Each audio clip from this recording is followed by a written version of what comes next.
సాగర్ తీరం. విశాఖలో 3 రోజుల నుండి కురుస్తున్న వర్షాలకు విశాఖ సాగర్ తీరం కోతకు గురవుతోంది.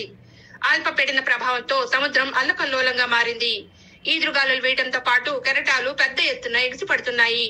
ఫిషింగ్ హార్బర్ వద్ద రాళ్లను కెరటాలు బలంగా తాగుతున్నాయి. ఆర్కే బీచ్ తో పాటు మంగమారిపేట, భీమిలి బీచ్, ఉప్పాడ తీర ప్రాంతాల్లో సముద్రం ముందుకు చొచ్చుకొచ్చింది. సాగర్ తీరం వెంబడి పలు చోట్ల సముద్ర కెరటాలు తాకిడి తీరం భారీ కోతకు గురైంది. ఆర్కే బీచ్ లో పార్కులు సైతం ధ్వంసమవుతున్నాయి. పర్యాటకులు, స్థానికులు సైతం ఆశ్చర్యానికి గురవుతున్నారు.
Hi viewers, Vizag vision channel ని సబ్స్క్రైబ్ చేసుకోండి. మా ఛానల్ అందిస్తున్న జాతీయ, అంతర్జాతీయ స్థాయి వార్తా విశేషాలు, నోటిఫికేషన్స్ కోసం ఇక్కడ కనిపిస్తున్న బెల్ ఐకాన్ ని క్లిక్ చేయండి.